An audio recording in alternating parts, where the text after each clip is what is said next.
what the Church of Scientology is so afraid of. This is SPTV.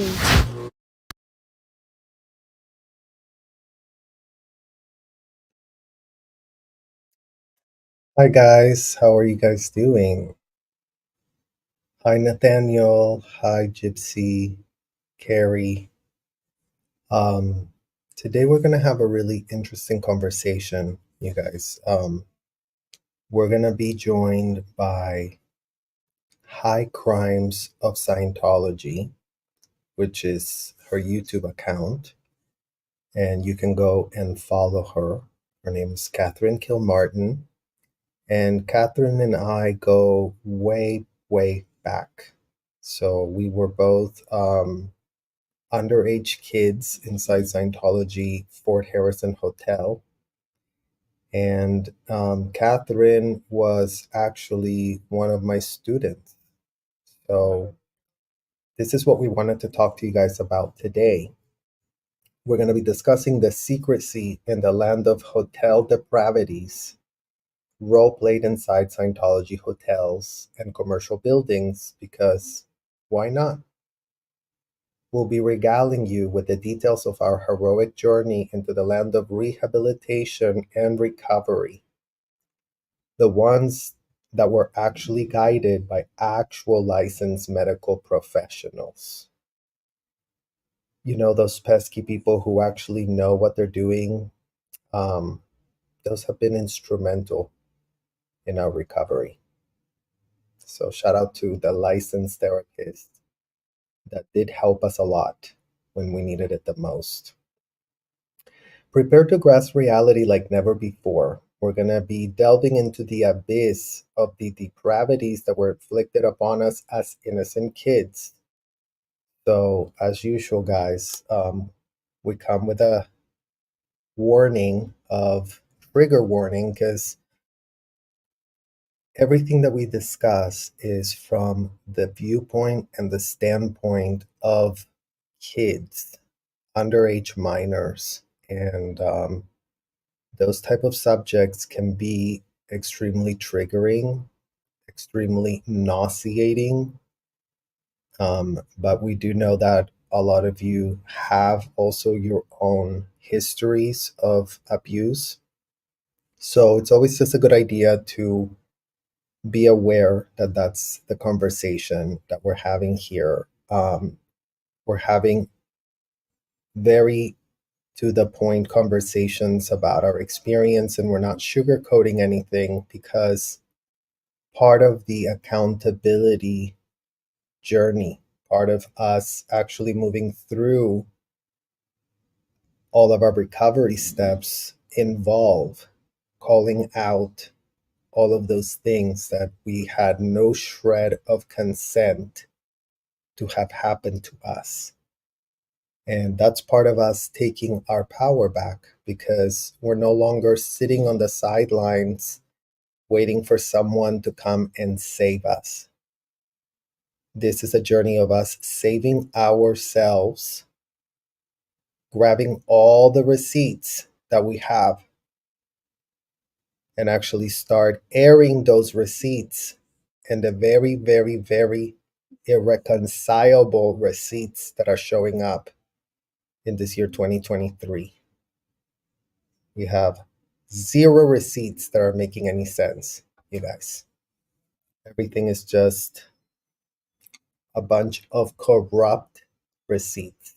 So it's important that we contextualize all of these things, because there's no way any child inside of those hotels can help themselves if there is no awareness, if there is no advocacy, and if there's no willing to go into the weeds. The devil's in the details. So we have to go into the weeds. We have to actually listen to survivors, especially all of those survivors that as children were put to have a front row seat in unthinkable situations that are not suitable for children, full stop, It's not very like 50 Shades of Grey, like how this conversation has been falsely pitched, because, you know, with 50 Shades of Grey, a whole bunch of people can play dumb. So there is no beating around the bush when it comes to what happened and who did what to what children inside of those hotels. As you all know, yesterday we had a whole tour of the hotels given by none other than child trafficker Debbie Cook. So child trafficker Debbie Cook and Janet Herring, you guys have now met also Janet Herring, another woman who is still inside, as far as we know, still at it, child trafficking minors for herself. Janet Herring has been an executive of these hotels for decades, literally even more time than Debbie Cook. So Debbie Cook's own personal protege is still stuck in the hotels doing everything she did to me, doing everything she did to all the kids at the Fort Harrison Hotel. Because no one has told these women the word. This, you guys, this is the word that no one dares tell these women. Apparently, these women wear clown uniforms, and just wearing a clown uniform with a pseudo military, I don't know, like you guys saw it. Like they're like now they're like change the uniforms because they're getting in trouble, and the perception out there was that they were very, very weird dressing kids in full-blown Navy uniforms with polyester uniform shirts and everything else that you can see photographs of that in our community tab on YouTube. We've been uploading photos. So there's just so many layers, and there's just so many people that are implicated that, you know, nobody ever shouts out. So we're shouting out Janet Herring, Richard Reese, another one that we learned is now fully dead. Richard Reese, who died of toe cancer, the senior CS of the Fort Harrison Hotel, you guys, that man with the big forehead in the video yesterday. He died of toe cancer. Like, kid you not, had cancer in his toe and died. So the man that did all the L. Ron Hubbard policies and studied all this stuff and supposedly really knew what in the hell he was doing. Never mind that Richard Reese was abusive to kids, minors, including the examiner. So for you, Debbie Cook, that I'm sure are not listening to our videos, what we're saying is not getting to your ears because you are just cashing checks, but just to put the full record here, just so that you can be like, oh no, I thought Richard Reese was a great man and I have no idea what Serge is talking about. Think about the examiner, the underage examiners, the two girls y'all had as underage examiners at the Fort Harrison Hotel. So think about them, and then think about Richard Reese, and then think about what in the hell I could be talking about.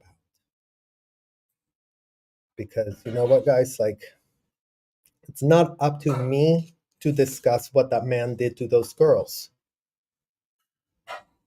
but I will put it on the public record just so everybody can be told, just so that everybody can be informed of who the top brass of this ethical, the most ethical people in the whole entire planet really were composed of. Janet Herring and Debbie Cook, two Ghislaine Maxwells on steroids and crack, entitled themselves to do the child trafficking, but without thinking they were doing the child trafficking. Isn't that great, you guys? These women could just be like, we're legit, we're not trafficking anybody, we put in the paperwork, as if paperwork is the thing that makes the crime not be the crime of trafficking. So that was the start of our episode today, you guys. And here to talk and join the conversation is the lovely and wonderful Catherine. Hi. Hello. Oh my God, I love that green and yellow. Thank you. So cute. It's my cozy fall inspired. I'm not done with summer, but I'm embracing fall. I'm living for it. Yeah. I'm living for it. Oy, how are you? I'm good. I mean, I just went into a pretty strong monologue, if you will, Mm-hmm. of just setting up the scene. You know, it's like I always start these videos with utmost seriousness, understanding that, you know, whenever we are here speaking about Scientology, it's always with the viewpoint of children, because that was our vantage point.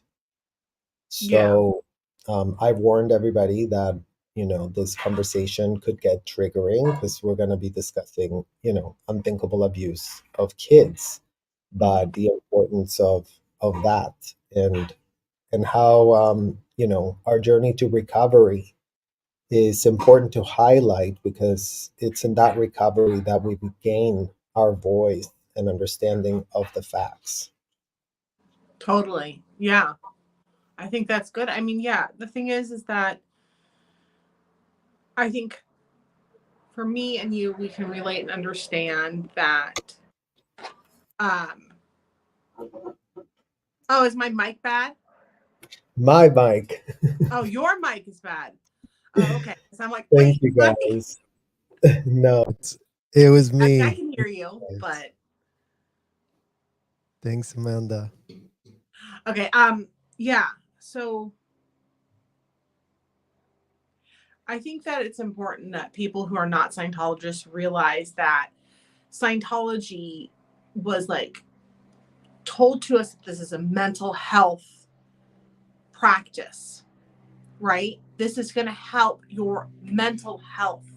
And it got turned into a religion simply for tax reasons and to make money, right? But what the concept and what was like told to us over and over and over again was, this is your health, this is your mental health. And when you're feeling down, when you're having emotions, when you're feeling not right, these only solution is Scientology, and it's these specific ways of doing it that make it the only solution.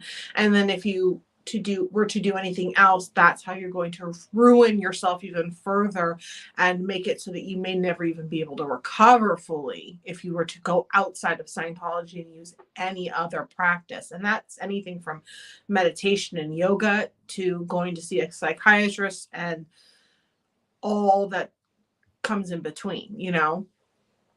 And so for me, I just hope to bring light for people to make it a little more comfortable, and also to give people who've never been in Scientology a better understanding of how they could maybe support their non-Scient or their ex-Scientology friends, you know, because it's a learning curve for all of us, right? And it's scary.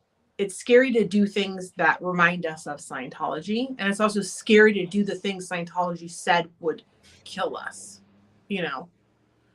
And so that's part, I think, of the journey of getting through everything.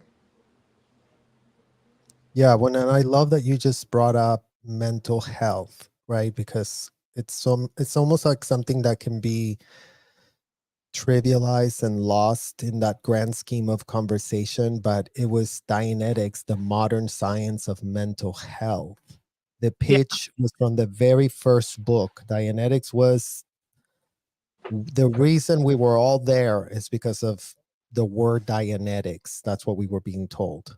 Like, Right. and that was what was so special about the place. And Yeah.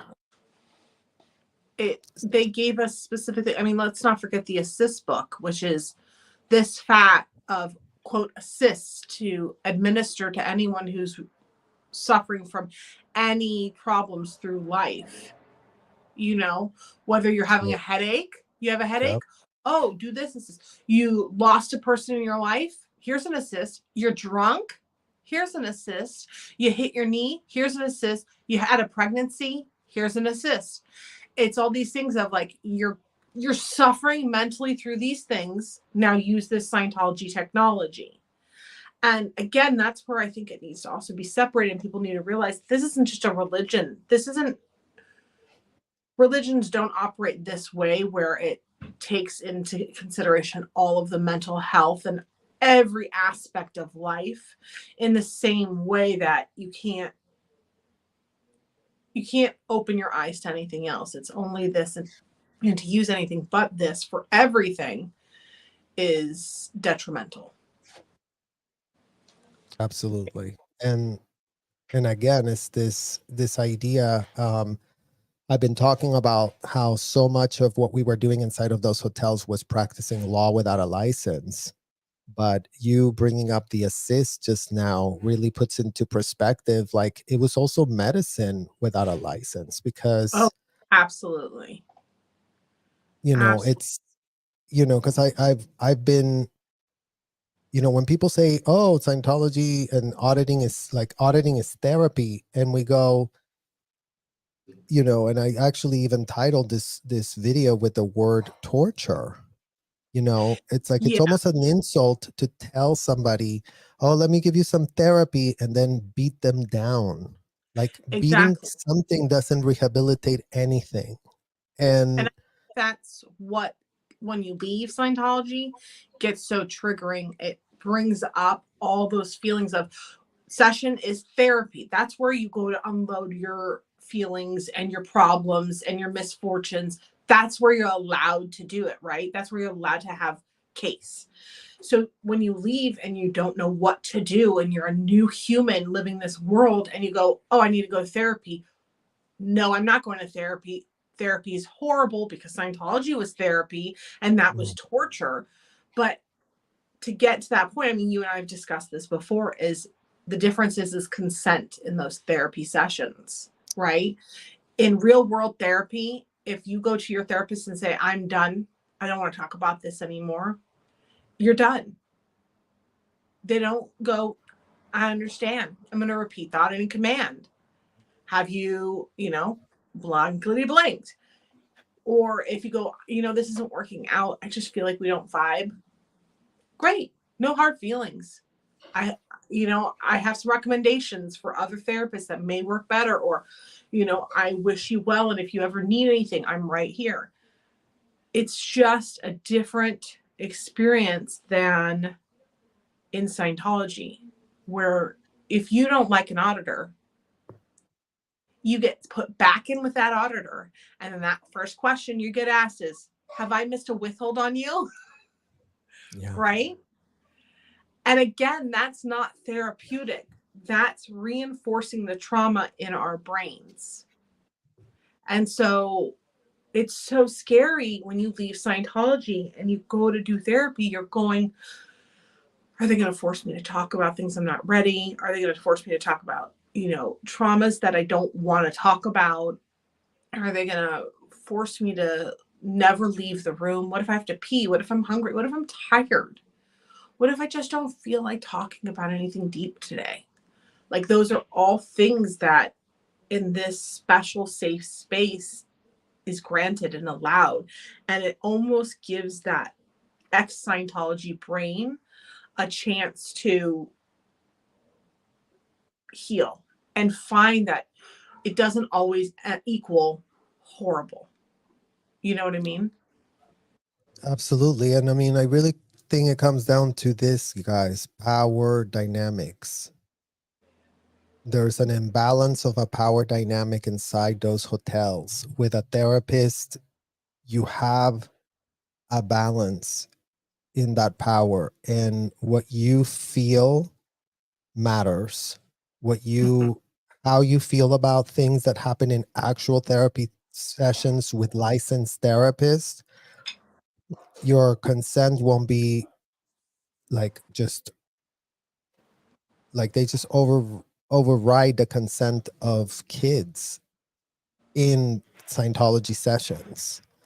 And Yeah. that's what's so indefensible. Like, you cannot have a situation that you have a child locked up against their will, and nothing they say in that room will be heard by people who are adults. Like, that's, if we just have to break it down to just that simple, it's literally that simple. Like, in what world can an adult lock themselves up in a hotel room, be provided with a minor that no matter what that minor says, the adult is going to pretend like they're not speaking, because Right. these people cancel, you know, in an effort to control every single ounce of your being inside those sessions. They're telling the auditor to pretend that if the kid says, I don't want to be asked this disgusting question anymore, I'm tired of this, there's something wrong with the kid. There's something wrong with the kid. They're not liking it. There's something wrong with that kid. And And that internalized.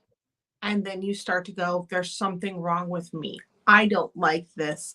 There must be some crime, because you're told you have crimes that you're hiding, you have aberrations you're hiding.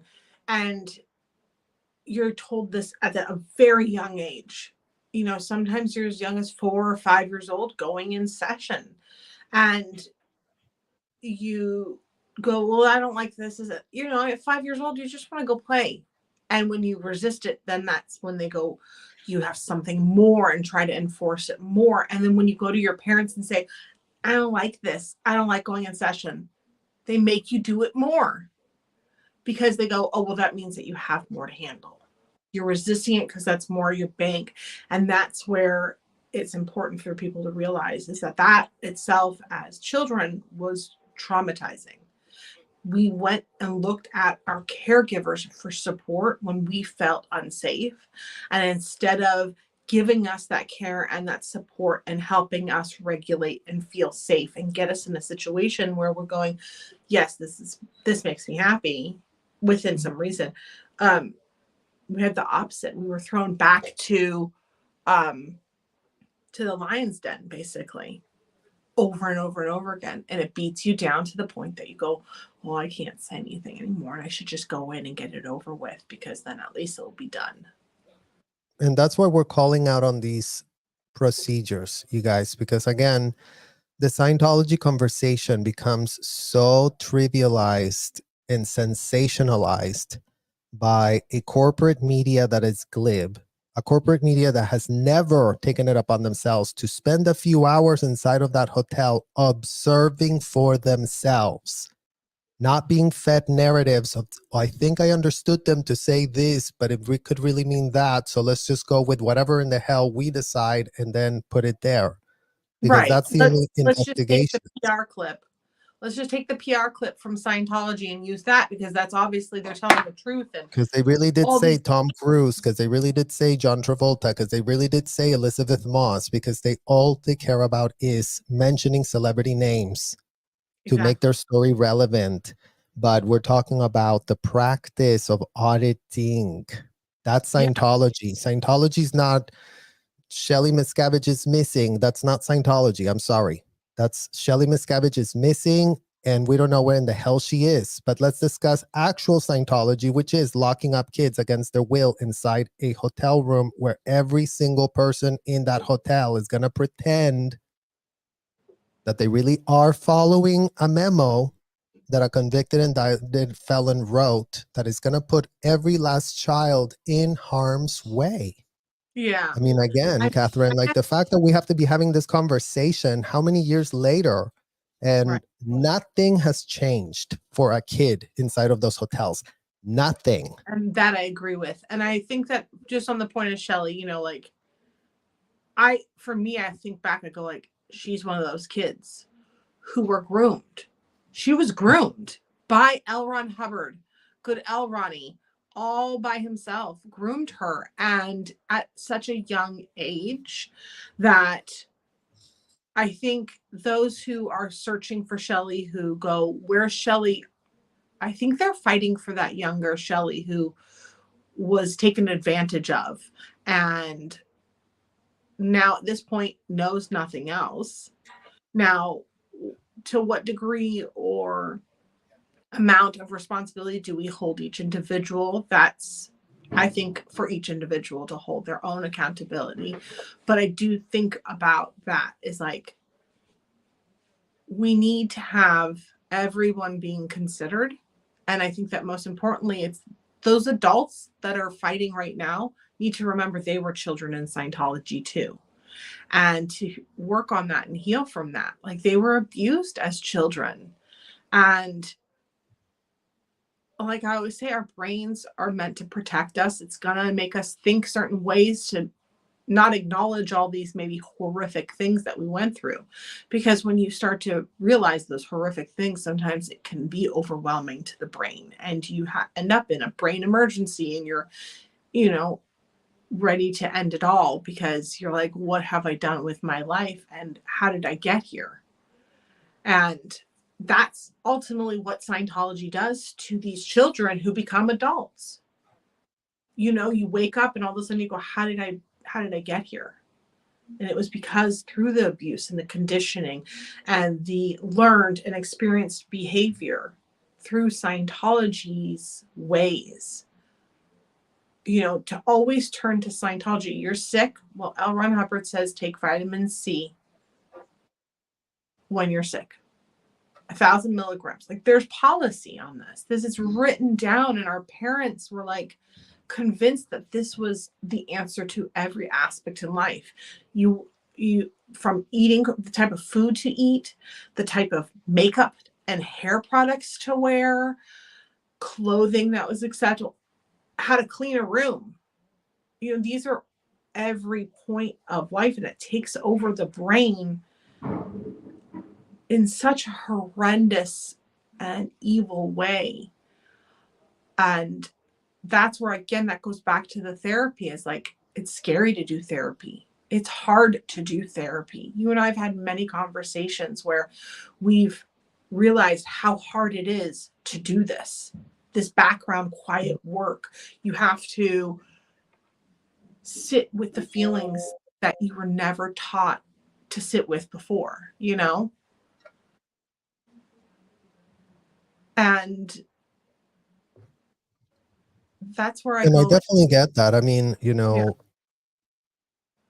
once again, it's important for us to highlight the danger, the very real danger that takes place from the convicted, indicted felon's memo that he wrote, because this is one of those little games where somebody that reads those books becomes L. Ron Hubbard. That was the pitch. That is a dangerous thing. Shelley became L. Ron Hubbard. It was pitched to her as a child. That is a dangerous thing. I became L. Ron Hubbard. I was pitched this shit as a child. That is a very dangerous thing to have. So no matter where you end up, any single human being that picks up a book that's going to dictate deranged ideas, it's going to instill grand delusions of grandeur that have nothing to do with anything other than pure delusions of grandeur.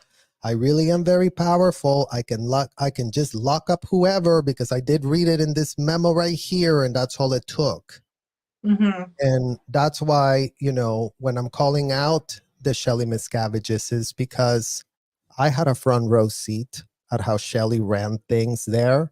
And I saw things that make me want to vomit Absolutely. immediately. The And type of access she was, the things she was interested in knowing. the abuse that she was supervising all by herself, reading the files. Oh, this one raped this one here. Oh, and where did they do it next? Oh, and where did they do it next? Oh, I'm so important. I'm at the very top of this food chain. I really should be given all the access. And just like that, you guys, that's called becoming a co-conspirator and implicating yourself in felonies. And Shelley was known to ship kids across the world to different RPFs because Shelley Miscavige was a very top approval executive. Okay, so she had the most senior authority over all the other women that we discussed, even more authority than Debbie Cook, even more authority than Angie Blankenship, even more authority than Jenny the Vogt, more authority than all women combined in the entire Sea Org. Totally. And And I and don't. and that's again, it's like, okay, where is she? But what was she doing while she was there? Is all I'm saying. It's like, yeah, let's find out where she is so we can actually ask her, hey, yo, Shelley, why did you send Lorian Isaacson from Gold to Florida? Why? And why was Lorian Isaacson having an out duty with Kenny Davis? Why? Why did that happen at Gold? Why did it happen for a year and a half? Why did y'all find out everything about it? Oh, put him in session, the victim and the perpetrator.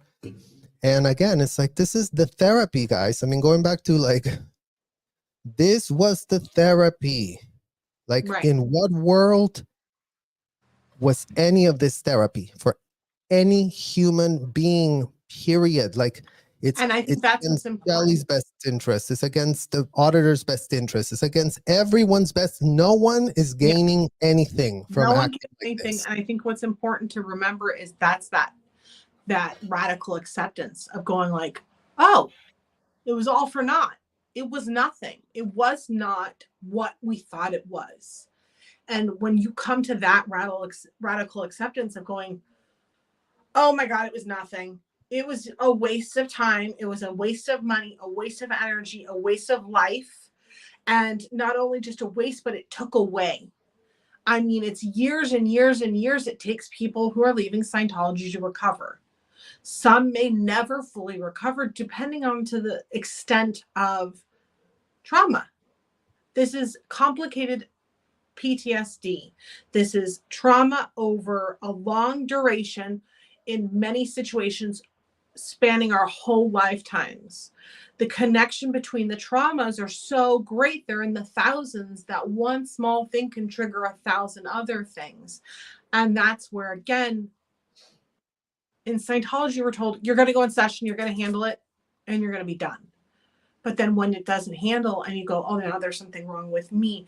Whereas when you go to real therapy and you have a real therapy session, you work on things with your therapist and you talk it through. And it's not, I'm done, I'm all better. It's, I still feel like, I'm a failure, but I'm going to keep trying. And you keep trying and you keep going through these processes. And all of a sudden you realize, or not process, I should say, procedures and growth and education, and you get to the point where you go like, hey, wait, that thing that used to really cause me a lot of duress in my life isn't a problem because I've learned those And proper it's so weird, skills. Heather, because I mean, that's what they were saying was happening in these sessions. So that's the Exactly. thing that was very therapeutic about it. People would be like, okay, I really did address this for 10 hours. Maybe I feel great about it now. And Well, there you was this idea. disassociate. You go, I'm great. This thing doesn't bother me anymore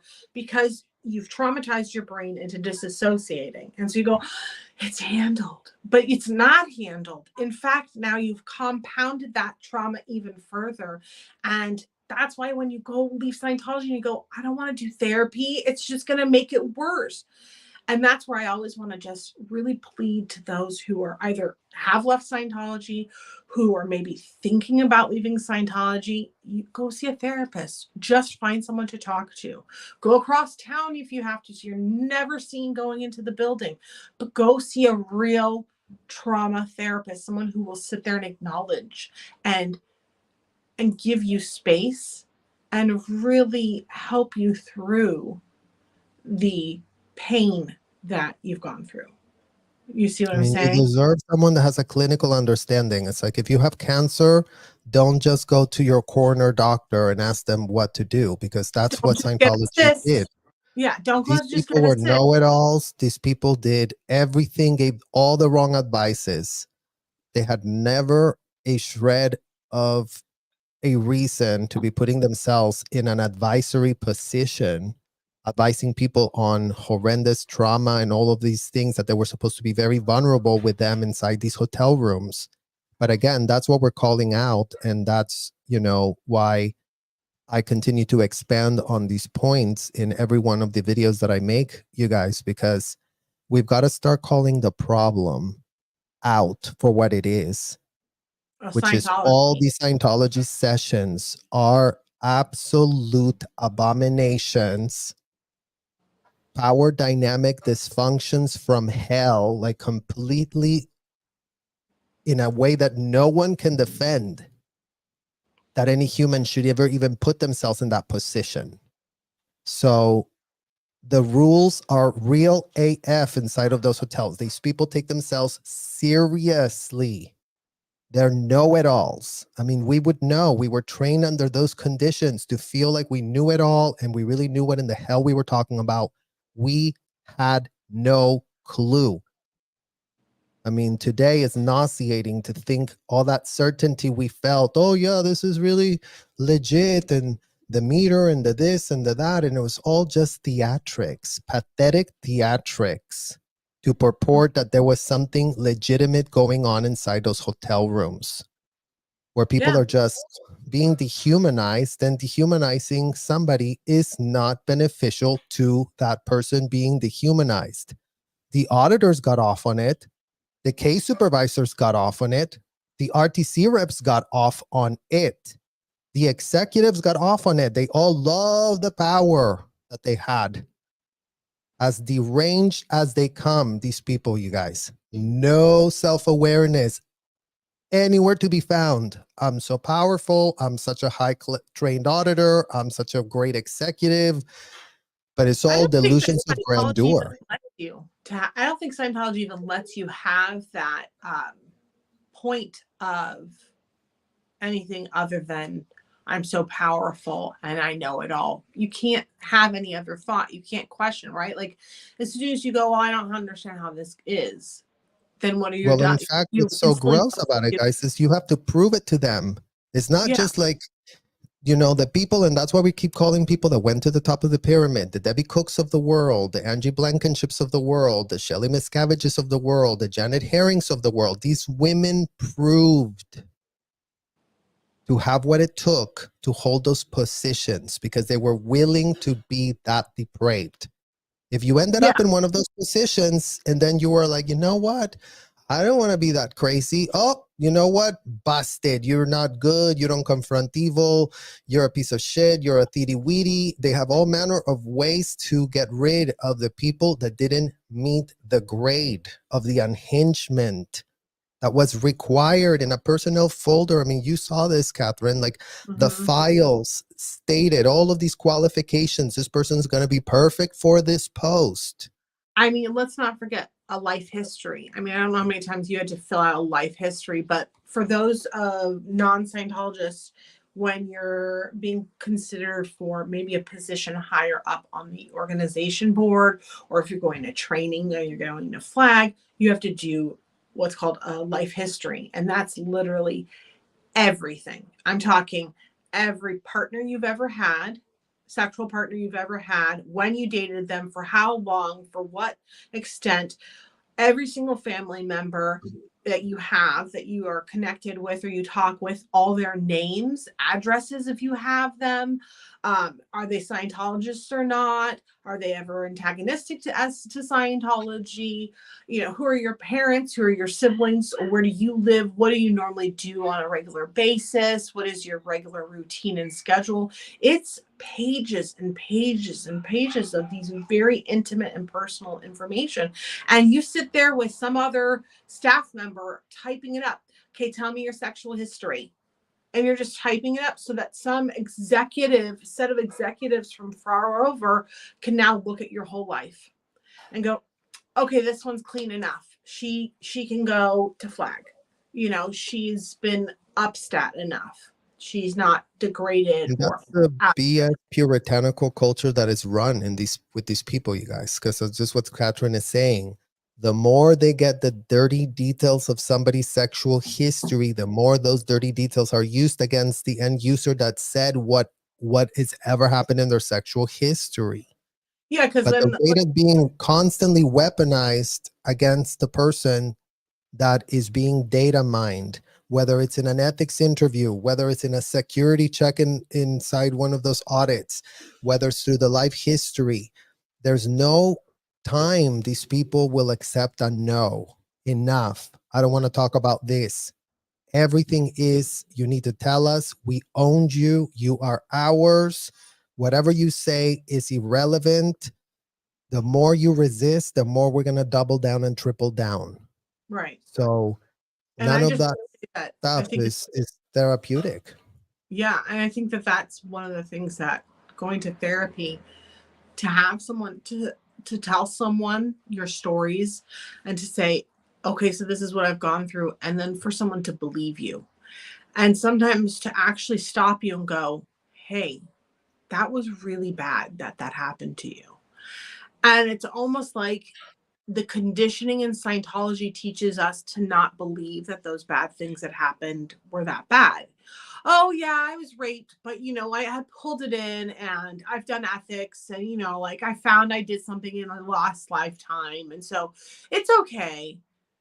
That's not okay. It's not real, but to have someone go, hey, I just want to let you know that what you've told me is true.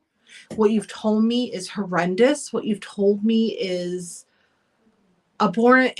It's a child abuse. You know, it's that little bit that makes that 5-year-old self inside go, thank God, someone is believing me finally. Someone is listening to my pain and hears me. Because that's what we all need. Whether you're a Scientologist or not, if you have childhood trauma, it's like we'd all deserve to heal and we all deserve to live happy lives. And that doesn't come from Scientology telling you, oh, well, you have more overts on past lives, or you have false purposes and you have misunderstood words and you have overts. These are all these things that are just created to further gaslight an individual who is literally screaming for help, going, I'm struggling in life and I have no idea what's going on. And my only solution is to turn to Scientology. And they go, of course, yes. The reason why you're struggling is because you're a horrendous person. We can help you be good. Well, and that's the point, Catherine, that these people are utilizing those labels for those words that you just mentioned to label another human. Mm-hmm. Yeah, to Like give them with a what label. license? With what license are you actually giving someone you're sick with this? You're 1-1. That's your problem. That's your diagnosis. Because I Yeah. did a 2-week course inside a hotel, and all of a sudden I learned a word in there that now I can just go around assigning to whoever I want, because that is what's called narcissism on crack and steroids, guys. Yeah, and Like, Scientology only allows for that. That's it. It is the conditioning of that. I mean, that's don't what get Scientology is. It's yeah, propping up all these false words, false definitions. So people that wanted to really play doctor got a chance without having to go to that school. Somebody that right. wanted to be a prosecutor could just go get his rocks off in a hotel and ask whatever unhinged questions, Yeah. Oh right? my God. So it's, How many times have people even used those kind of lines for recruitment to get people on staff? Oh my gosh, you're such an amazing person. You would be perfect for a sec checker. The way you just, you know, talk and you're always searching for things, you would just be so ideal for a sex checker. And they find those buttons that make those people go, yeah, that feels good when I do that. But then you go into the Scientology process of education and auditing, and it literally does change you into a Scientologist. You're not being you, you're being a Scientologist. And that's where it's important to recognize it's like, it's almost like it's this false life. It's this blueprint that's been made all on toothpicks, and you just have to find the right toothpick. And once it's gone, the whole thing crumbles. And it's terrible at that point. But then that's when the therapy comes in. And that's where you get the new toothpicks and the glue. And then you get to build your new blueprint that's stable and sturdy and what is you genuinely, right? Yeah, I mean, correct. And I think for us, especially a lot of kids that I've spoken to behind the scenes, we're able to speak differently and we're able to come from a different place because we never chose this for ourselves. And as much as we are incensed that nothing has changed and that the people that are even been full participants of it still have some sort of nostalgia in the way that they describe things, us describing it in the real way is actually a service to them. Yeah. If you couldn't see it before, now start seeing it. If you thought that L. Ron Hubbard was a genius, well, start checking that pitch again. If you thought that audits were great and you never thought, oh, what about kids? Are we holding them against their will? Today would be a good way for you to understand, what did I do that was a participant of that whole scene? It's like, we're calling out celebrity people that donated millions of dollars into this. And they just think that because they walked out of a threshold of a building into an outside world, they're like, oh, then I'm good. I was part of that, but I'm gone. And it's like, no, you're not gone. Kids are still being exposed to whatever in the hell you were endorsing in there. So now that you're out, what are you doing to stop that culture? Since you had a front row seat, since you are a parent, I mean, even like Laura Prepon, that people know that I call her out all the time, because to me it's unthinkable. That woman has 2 kids, young kids. She was at Celebrity Center for definitely over a decade, getting service, watching minors, being in the Sea Org, seeing people come out, seeing people have destroyed lives. And then there's no connection at all. Like, she's like, oh yeah, let me tell you how to cook a turkey. I mean, Yeah. I mean, that's a whole other can of worms. And I can only say I met Laura a couple times. I had a lot of mutual friends with her, but then, yeah, I personally would I like for her to step up and be like, hey, yeah, I was part of it. I joined, I believed. And then what I came to realize was, and then tell the truth, because there is the truth in there. And I think she knows it, but she's too terrified to say the truth because of what backlash or, is she going to get canceled or whatever. And I just go like, there's a time where we all have to just be courageous and be brave. Being brave is not doing something that's hard. well, and for Being all brave these is doing something women, hard Catherine, in but for all spite these of women, and it's not just Laura, it's Laura, is Katie Holmes, as if Katie Holmes didn't get to OT7, as if Nicole Kidman didn't get to OT3. These are powerful women that if they really got their shit together and would be like, oh, there's a lot of kids being abused there. We're not about it. right. Make it stop. Make it stop right now. Get all the kids out right now. Why in the hell are they still there? Why is it so hard to get kids out of a hotel to be abused in the ways that we just described at the beginning of this podcast? I mean, it's like, in what world can those two things be happening? Oh yeah, we come and tell you guys that kids are locked against their will, that kids are being video recorded secretly against their consent, that their parents are all in on this, that they can be kept there for 4, 5, 6, 7 hours being asked disgusting questions that have nothing to do with anything that any human being with any scruples in their brain would be wanting to ask a kid. Right. So, and going back to like, this is a core issue. Here's a core problem. If adults want it, we don't have time for that conversation. We need for no kids to ever be audited again under any circumstance. We need for every last parent in Scientology that's still there right now, paying for auditing, paying for courses, thinking that, yeah, 21 and under doesn't apply to Scientology because we can just, no. It's 21 and under, no. Right. And that's why all of them need to come forward. All of them can repudiate what could just be common sense. And in what world are they thinking, oh, it's so scary to come out and speak out on behalf of kids? Like, you're going to advocate Yeah. for kids. You're actually going to take a stand and get your ethics in, a concept that they're all very familiar with. I mean, Nicole knows what getting her ethics in is. So does Katie. So does Laura. So does Elizabeth Moss. So does all those women. As women, you cannot know that they abuse kids and think nothing of it. Don't even get us started on Tom Cruise and John Travolta. Please do not even get us started on those two. So Yeah. I'm just literally going to the women because I go, in what world are you a woman with kids? You know exactly how the sessions go for kids in the That's hotel. exactly And then, how oh, I you know felt. what? It didn't happen to my kid, so I guess I'm fine.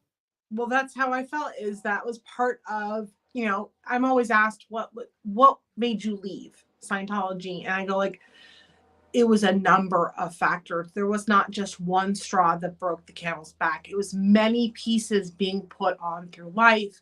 And part of it, one of those things was trying to apply Scientology to my own children. And I felt icky about it. Like, I felt icky, and I had the thought of, like, no, never force my child. I'm not going to force my kid to get Scientology auditing at all until they ask for it and they're older. Like, I was like teens, late teens. And, like, and that made me go, wait, why am I feeling that way about this quote religion I'm part of? And that's where, that was again one of those parts where it's just like, when Julian and I left, we were like, we have to publicly speak, because we could see, we went, what the? And we're like, of course we have to publicly leave. We have to be very clear with everyone that, if you're a Scientologist, you're not going to want to talk to us anymore, because we don't want to talk to you. But then I, of course, have met and know many people who go, oh yeah, Scientology sucks. It's nuts. I left. I've been out for 4 years, or I've been out for 6. I've been out for 10 years. I go, I didn't know. And they're like, yeah, well, I couldn't. It goes back to, we have to have some kind of grace for those who have gone through the trauma that their brain won't let them go, no, you can do this. You can stand up and you can shout from the rooftop, I'm not a Scientologist anymore. I don't want to have Scientologists in my life.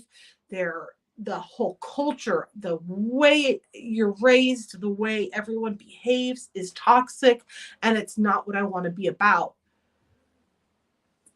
Sometimes people just don't have that in them. And that's why I go, okay, I have it in me, so I'm going to do it.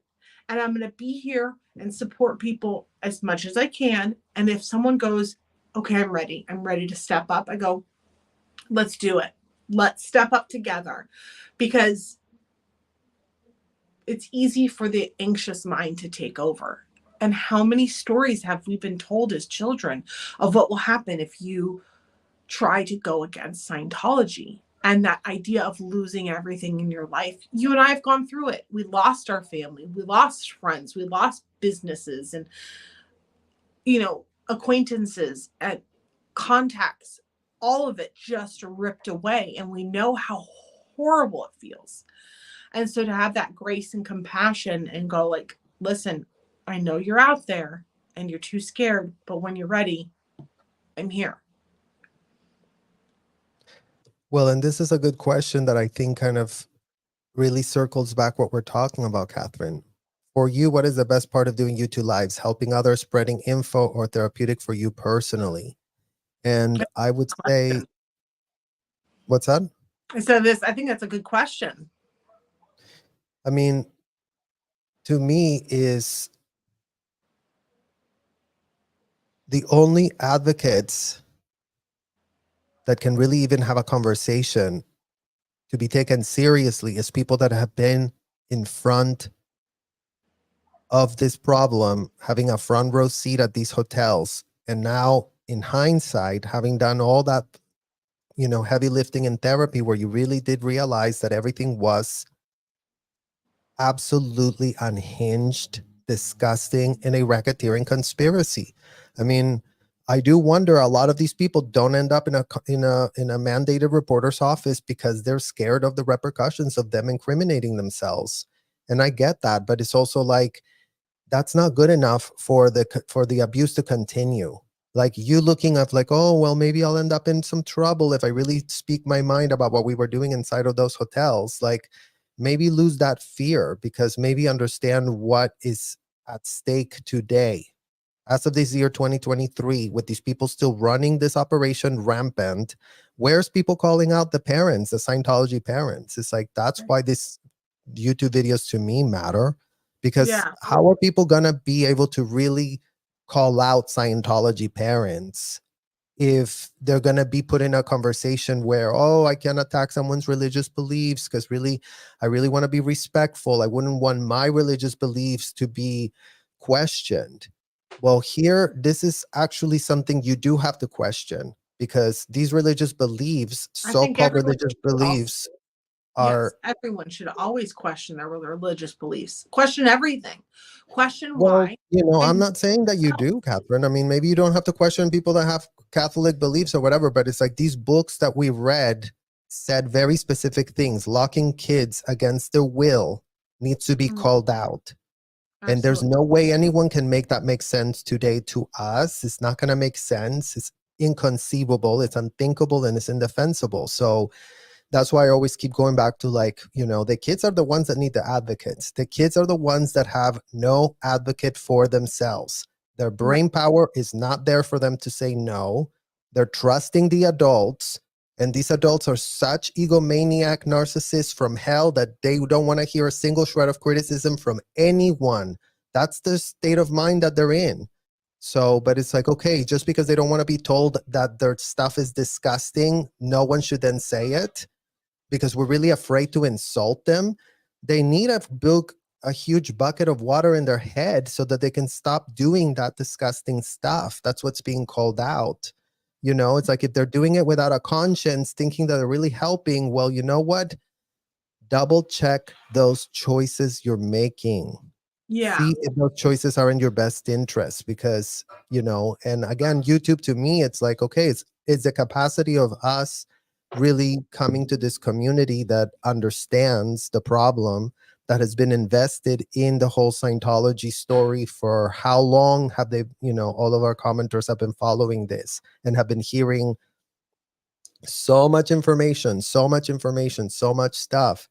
And it's like, yeah, we could talk about this stuff ad nauseum, but to us, it's like, what is being done in the context of kids? Who needs the advocates right now? This is a burning building from hell. Kids didn't ask to be brought in, and they have no way out. Right. Every time they burn them, they tell them that they're getting a religious experience. So that's what we're calling out. That's how we're, dumbing this problem down so that it can be stopped at the core. And we don't have to wait another 12 years until the Supreme Courts of whatever figure out whatever. It's like, no, this is common sense. We're calling on Americans' humanity to actually change this problem, because the courts are going to take as long as it takes for everyone to start making these points for themselves and saying, like, we're subsidizing this ourselves. Like, nobody told us that wasn't part of the deal, that we were going to be also brought in to subsidize these hotels from operating in Clearwater. Like, all the citizens of Clearwater are subsidizing this with their tax-paying dollars. In what world can that be acceptable in any way? Right.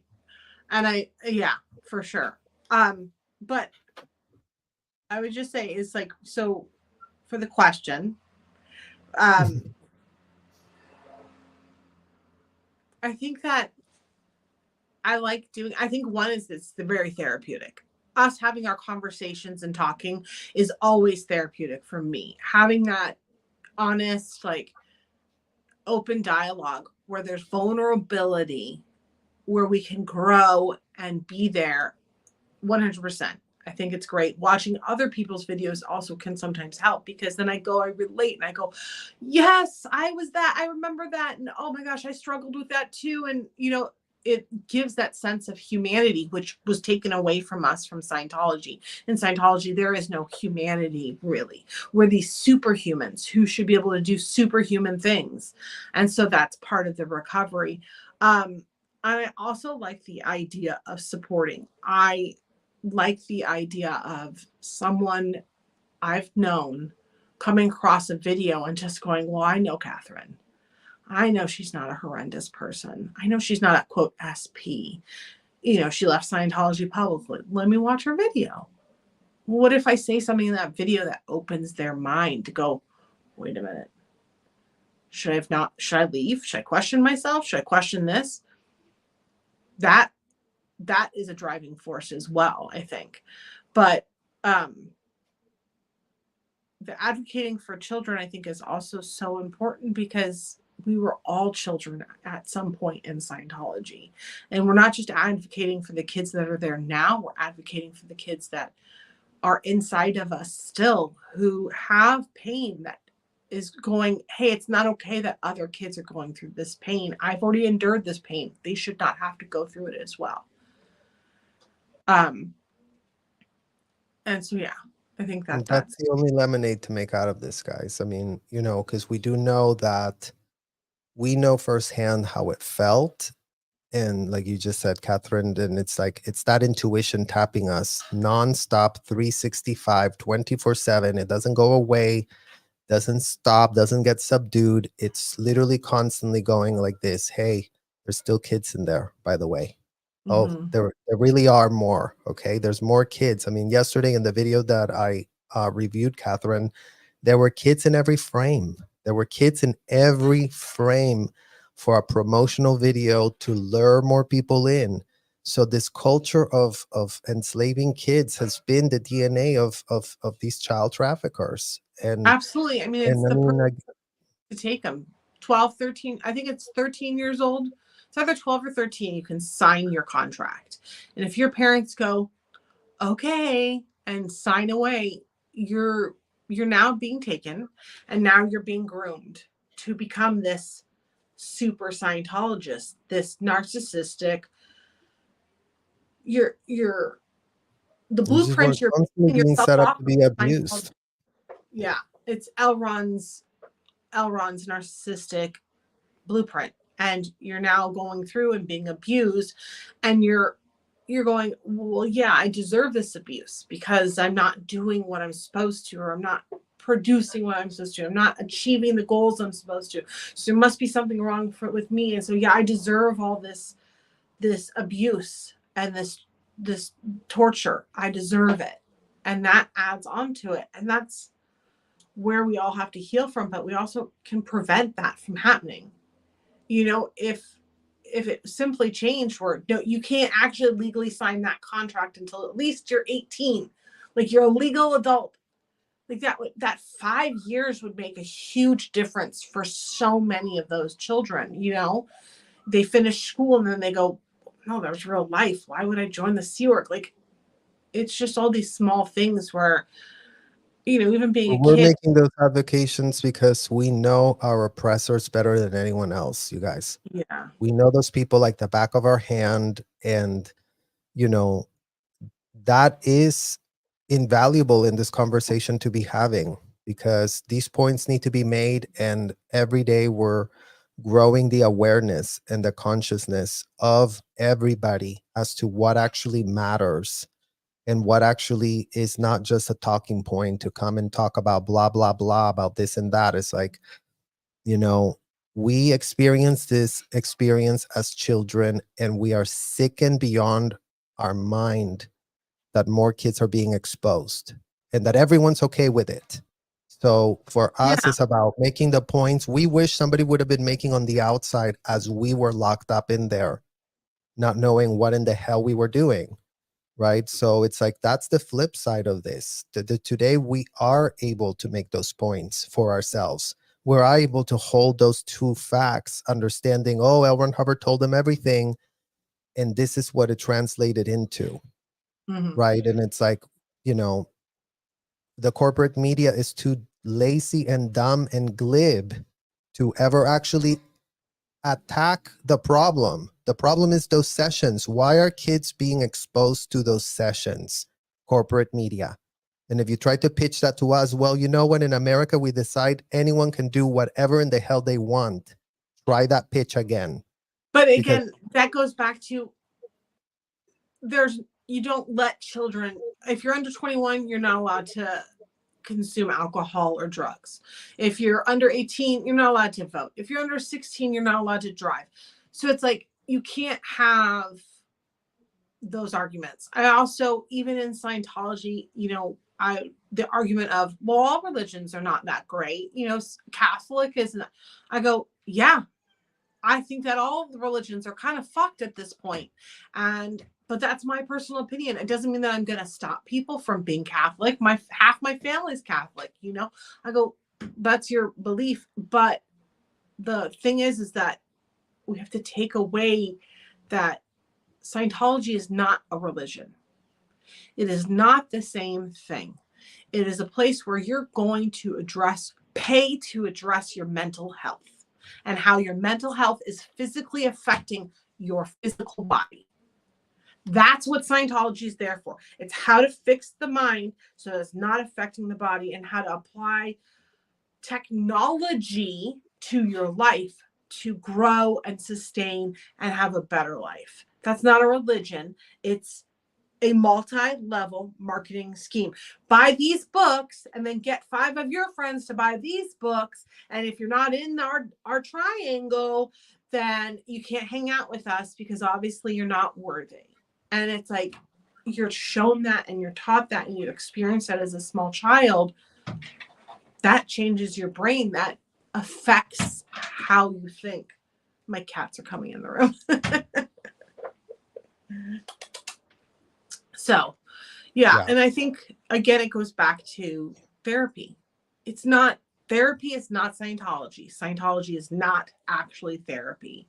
And finding the right therapist is important. And you're allowed to say, this isn't working for whatever reason. You don't like the way the person dresses. You don't like their ideas of life. You don't like how they talk. You don't think that they understand you. Anything. You just go out, no, this isn't the right one.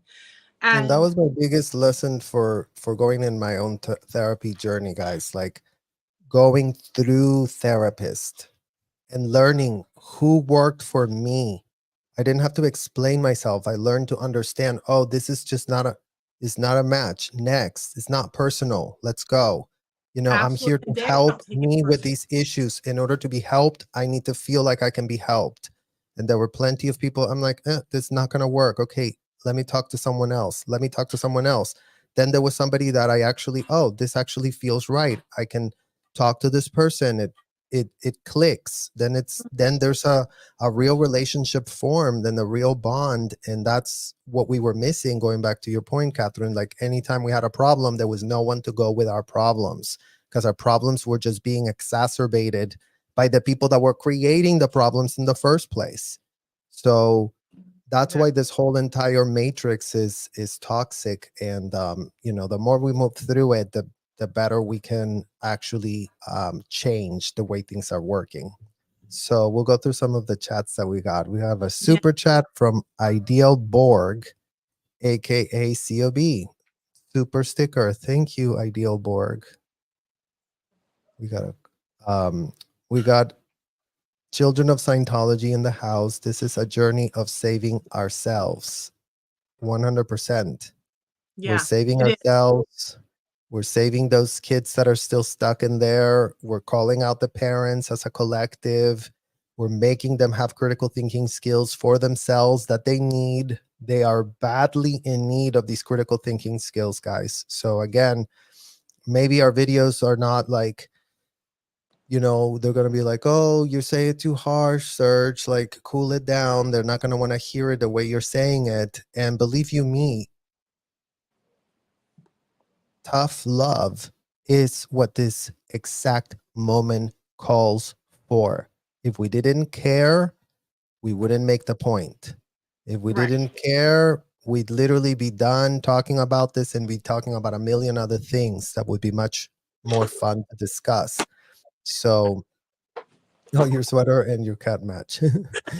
So This I is think that's Dizzy, great about that everyone. journey. She's our special girl. Yeah, and it is, there's so many times where it's a healing moment for our younger selves.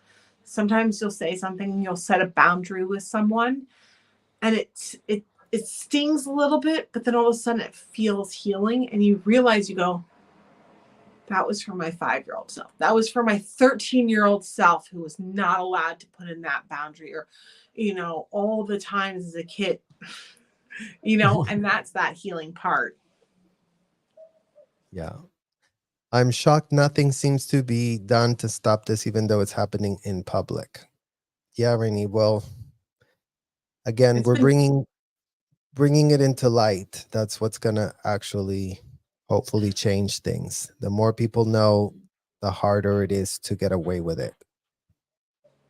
Yeah. And Berlina, legitimate therapy provides individual agency, the right to leave and not discuss what we don't feel comfortable with the moment. Absolutely. Exactly. And we would love for any ex-Scientologists to consider that for themselves when they're reaching out for that. Hi all, could someone tell me about this fabulous woman with our Serge? I don't think I recognize her. Ah, thank you. Hi, Peggy. Well, thank you. Well, yeah, introduce yourself, Catherine. Well, my name is Catherine. I am a second generation Scientologist. I'm the youngest of 5 kids, all in Scientology. Some of us have been in the Sea Org. My parents were in the Sea Org. I was on staff. My brother was on staff. My brother is out of Scientology. My sisters are not. And I'm just, living my best life, trying to heal from this life of living in I'm a Los Angeles kid. So I'm what they call a pack kid. So I grew up at the big blue buildings. I lived around there. My parents were in the Sea Org when I was a small child, walking the streets of Hollywood by myself at 6 years old was a normal thing. And again, that goes back to these things are normalized, just like you have, military children, and they're going, yeah, I have my AK-47 and this is just how life is. And we can look at that and go, how is this happening? Why is this not being stopped? But then in that culture, in that life, it's like, this is how it is. And it's like, it's just, quote, normalized. It's just doesn't make it right. It's just, that's how people keep going through and accepting that it's not how people aren't going, we have to stop this. It's because they go, well, yeah, this is part of it. This is how it is. It's so true. And here's a question from Amy. This might be a stupid question, but I'm curious. Does anyone have a copy of their billion-year contract? I don't think so, Amy. I think, They take they that. kept all of So our contracts. Yeah, yeah, you were they not take allowed to ever come up with anything. no, And HTO, which is the division of hiring of the staff and whatnot. They take that and file it in your staff folder forever. So you don't get to, unless you somehow sneak in and take it, you won't ever have that.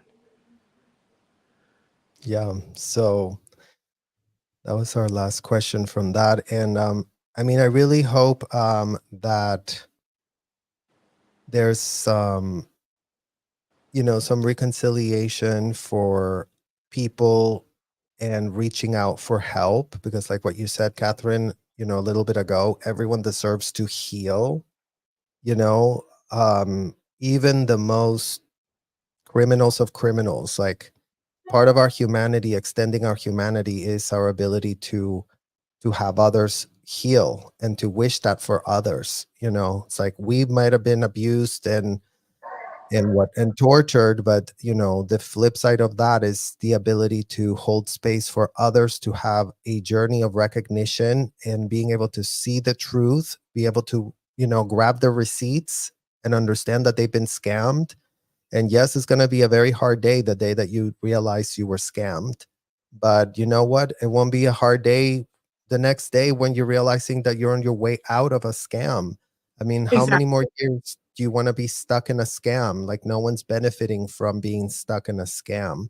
Even the You don't people that stay in are a so toxic hardcore. you don't stay in a toxic relationship just because you've been in there for 20 years. You go, I've still got more time. You can leave. It's okay. It's scary, but that pain doesn't last forever. It doesn't, your life really does not end. It just feels like that in the moment, but really you're finding your true life, your true happiness, your true purpose, the thing that makes you tick, the thing that makes you feel alive, you find. Yeah. Dizzy says she Okay. loves everything. And where can people find you? What's your YouTube channel? Can they follow you? They can. I have a YouTube channel and I will be doing videos soon. I have it. I think it's Catherine Wayne, and I think it might be High Crimes of Scientology. I think that's what it is. It's high crimes as in like HIGH crimes of Scientology. Okay. High, like very, very high. Very high. All right, guys. Well, thank you for joining us in this conversation. As always, thank you for holding space for all of these receipts to come forward. We both so appreciate it. We're going to be talking to Catherine a lot more. We're going to Yeah. be regulars. So there's plenty of other things that we want to discuss in this conversation of dysfunction and how can we bring some order into all of this dysfunction, order in the court. So Or in a court. thank you thank you so much for joining us, and we'll see you all really, really soon. Bye-bye.